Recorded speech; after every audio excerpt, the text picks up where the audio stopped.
What are some of the general misconception about language?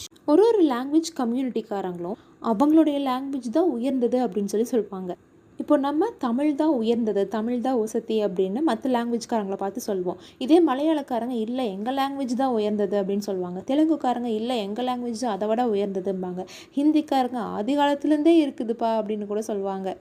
Hindi தெரியாத ஆட்களே கிடையாது, all over the world knows Hindi அப்படின்னு சொல்லலாம்.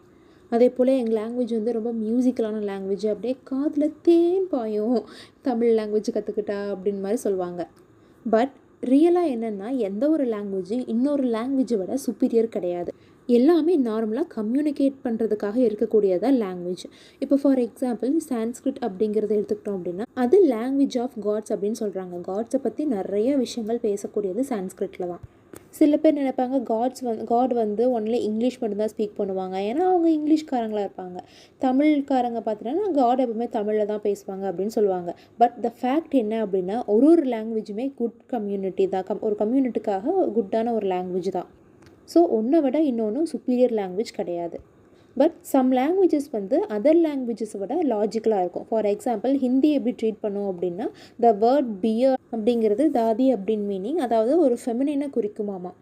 அதாவது பெண்களை தாதின்னு கூப்பிடுவாங்க இல்லையா, அதே பிரெஸ்ட் அப்படிங்கிற வேர்ட் வந்து மேஸ்குலைனை குறிக்குதாமா. ஸோ இதை இல்லாஜிக் அப்படின்னு சொல்கிறாங்க. ஏன்னா ஒரு லாங்குவேஜுக்குமே வந்து இல்லாஜிக்கலிட்டிஸ் இருக்குது. இப்போது ஹிந்தியில் அவங்க அப்பா அம்மாவை கூப்பிடக்கூடிய லாங்குவேஜே வேறு மாதிரி இருக்கும், வேர்டே வேறு மாதிரி இருக்கும். சாச்சா அண்ட் மதரை கூப்பிட்றது வேறு மாதிரி இருக்கும், மம்மா அப்படின்ட்டு. அந்த மம்மா அப்படிங்கிறதே நம்ம வந்து இங்கிலீஷ்லேயும் மாமா அப்படிம்பாங்க. பட் அந்த மாமா நம்ம தமிழில் பார்த்தோம் அப்படின்னா மாமா அப்படின்னு குறிக்கும், நம்மளுடைய தாய் மாமன் அந்த மாதிரி மாமாவை குறிக்கும். ஸோ இந்த மாதிரி நிறையா விஷயங்கள் இருக்குது. ஒரே வேர்டே நிறையா லாங்குவேஜில் வேறு மாதிரி எடுத்துக்கிற மாதிரி இருக்குது. பட் இது வந்து இங்கிலீஷ் பூவர் அப்படின்னு மீன் பண்ணுறது கிடையாது, ஹிந்தியோ இல்லை வேறு ஏதாவது பூவர் அப்படின்னு மீன் பண்ணுறது கிடையாது, மற்றதெல்லாம் இல்லாஜிக் அப்படின்னு மீன் பண்ணுறது கிடையாது. It's just and language. So language அப்படிங்கிறது லாஜிக்கை விட சைக்காலஜிக்கல் அப்படின்றாங்க. எந்த ஒரு லாங்குவேஜுமே டோட்டலாக லாஜிக்கலாக இருக்கவே இருக்காது. So language has no script is inferior. ஒரு லாங்குவேஜுமே பிகினிங்லேயே எல்லாமே பர்ஃபெக்டாக இருக்கும்னு சொல்ல முடியாது. கிராமரில் இப்போ எவ்வளவோ கிராமர் நம்ம தமிழ்லேயே ஆகட்டும் இங்கிலீஷ்லேயே ஆகட்டும் எந்த மொழியிலையுமே கிராமர் அப்படின்னு ஒன்று இருக்குது. அந்த கிராமர் அப்போது இதே அளவுக்கு இவ்வளோ விஷயங்கள் நிறைஞ்ச கிராமர் இருக்குமான்னு கேட்டால் கிடையாது. அப்போது ஒரு 4 பாயிண்ட் மட்டும் இருக்கும், 4 ஹெட்டிங்ஸ் மட்டும் இருந்திருக்கலாம், 4 மட்டும் தெரிஞ்சிருக்கலாம். பட் போக போக தான் இதெல்லாம் வளர்ந்துட்டு வருது. ஸோ பிகினிங்லேயே எல்லாமே ஸ்ட்ரக்சராக கிடையவே கிடையாது. ஸோ இது ஸ்கிரிப்டட் கிடையாது. இப்போ கூட நம்ம அதே ஸ்கிரிப்டட் அப்படின்னு நம்ம சொல்ல முடியாது. ஏன்னா இன்னமும் நாள் போக இன்னமும் புது புது விஷயங்கள் கண்டுபிடிச்சிட்டே போக வாய்ப்புகள் இருக்குது. அடுத்து some languages are more difficult to learn than others. இப்போது மற்ற லாங்குவேஜை பொறுத்த வரைக்கும் நம்மளுடைய லாங்குவேஜை கற்றுக்கிறது ரொம்ப ஈஸியாக இருக்கலாம், சில பேர்த்துக்கு ரொம்ப டஃப்பாக கூட இருக்கலாம். ஆனால் நம்ம சின்ன வயசுலேருந்து எந்த ஒரு லாங்குவேஜுக்குள்ளே நம்ம பிறந்திருக்கோமோ அது கற்றுக்கிறதுக்கு அவ்வளோ டிஃபிகல்ட்டியாக இருந்திருக்காது. பட் அதுக்கப்புறம் மறுபடியும் கொஞ்சம் நாள் கழித்து புதுசாக நம்ம கற்றுக்குறோம் அப்படின்னா செகண்ட் லாங்குவேஜாக கற்றுக்குறோம் அப்படின்னா அதில் நமக்கு கொஞ்சம் டிஃபிகல்ட்டிஸ் வரும்.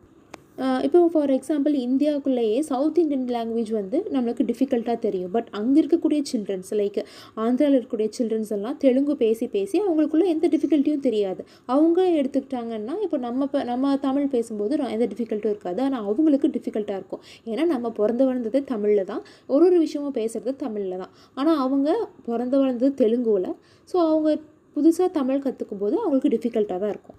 அடுத்து இப்போ நார்தர்ன் பார்ட்டில் இருக்கிறவங்க இந்தியாவில் வந்து சவுத் இந்தியன் ஸ்பீக் பண்ணக்கூடியது மதராசி லாங்குவேஜ் அப்படின்ற மாதிரி சொல்கிறாங்க அப்படின்னாங்க. ஆனால் அந்த மாதிரி மதராசி லாங்குவேஜே கிடையவே கிடையாது. அடுத்து ட்ரைபல் லாங்குவேஜஸ் தான் வந்து ஒரு ப்ரிமிட்டிவான லாங்குவேஜ் அண்ட் டெவலப்டு லாங்குவேஜும் கூட. ஏன்னா அதில் ரிச் இன் கல்ச்சர் இருக்குது, கல்ச்சரில் நிறையா விஷயங்கள் இருக்குது. ஒரு லாங்குவேஜும் அந்த கம்யூனிட்டிஸ் அவங்களுடைய நீட்ஸை பொறுத்து தான் டெவலப் ஆகும். அடுத்து இப்போ கிராமர் பற்றி சொல்கிறாங்க. கிராமர் அப்படின்ற ஒரு ரூல்ஸை எதுக்காக கொண்டு வந்தாங்க அப்படின்னா ஒரு லாங்குவேஜில் இருக்கக்கூடிய விஷயங்களை கரெக்ட் பண்ணுறதுக்காக தான், ஒரு சில தவறுகளை கரெக்ட் பண்ணுறதுக்காக ப்ராப்பராக பேசக்கூடியதுக்காக ஒரு கிராமர் அப்படின்ற ரூல்ஸ் கொண்டு வந்தாங்க. அந்த கிராமர் அப்படிங்கிற லாங்குவேஜ் எதை பேஸ் பண்ணி இது இருக்குது ரைட் பண்ணுறது அப்படின்னா ஒரு லாங்குவேஜை எந்தளவுக்கு யூஸ் பண்ணுறாங்க அப்படின்றத பொறுத்து தான். ஃபார் எக்ஸாம்பிள் தமிழுக்கு கிராமர் இருக்குது அப்படின்னா அந்த தமிழ் பேசக்கூடியவங்க அந்த லாங்குவேஜை எப்படி யூஸ் பண்ணுறாங்க அதை பொறுத்து தான் கிராமரே, அதுக்கப்புறம் தான் கிராமர் உருவாகுது, பேசுனதுக்கப்புறம் தான் அந்த கிராமர் அப்படிங்கிறது உருவாகுது. ஸோ கிராமர் உருவானதுக்கப்புறம் அதை வச்சு நம்ம பேசுகிறதில்ல. ஒரு லாங்குவேஜ் உருவானதுக்கப்புறம் தான் அதை வச்சு தான் கிராமரவே உருவாக்குறோம். So language comes first, grammar is written later. But ஆனால் நம்ம செகண்ட் லாங்குவேஜ் தெரிஞ்சுக்க நினைக்கிறோன்னா ஃபஸ்ட்டு கிராமரை கற்றுக்கிட்டா தான் அந்த செகண்ட் லாங்குவேஜை ஈஸியாக கற்றுக்க முடியும். அடுத்து இன்டர்நேஷ்னல் ஃபோனட்டிக் ஆல்ஃபபெட்டுக்கு சிம்பிள் அண்ட் சவுண்டுக்குள்ளே 1-to-1 கரஸ்பாண்டன்ஸ் இருக்குது. ஃபார் எக்ஸாம்பிள் ஐபிஏல யூஸ் பண்ணக்கூடிய ரைட்டிங், ஒரு கைண்ட் ஆஃப் ரைட்டிங் என்ன சொல்கிறாங்கன்னா டிரான்ஸ்கிரிப்ஷன் சொல்கிறாங்க. இந்த சிஸ்டம் எதை பேஸ் பண்ணி இன்வென்ட் பண்ணுச்சு அப்படின்னா 1 symbol per 1 sound. பட் எந்த ஒரு நேச்சுரல் லாங்குவேஜுக்கும் இந்த ஒரு சிஸ்டம் ஆஃப் ரைட்டிங் கிடையாது. இப்போ ஃபார் எக்ஸாம்பிள் இங்கிலீஷில் இருக்கக்கூடிய பி, டி, ஜி இதுக்கு தமிழுடைய எக்ஸாக்டான வார்த்தை கிடையாது, எக்ஸாக்டான லெட்டர் கிடையாது. இன்னொன்று சான்ஸ்கிரிட்டில் இருக்கக்கூடிய, இப்போ சான்ஸ்கிரிட்டில் எஃப், ஜெட் அப்படிங்கிறதுக்கான லெட்டர் இல்லை. So English writing system is more alphabetic. So இந்த Chinese writing system of characters ஒன்றுமே எதை ரெப்ரசன்ட் பண்ணுது அப்படின்னா ஒரு வேர்டோடைய மீனிங்கை தான் ரெப்ரசன்ட் பண்ணுது. நீங்கள் இன்னும் இங்கே தான் இருக்கீங்களா? முடிஞ்சிருச்சு, வீட்டுக்கு போங்க.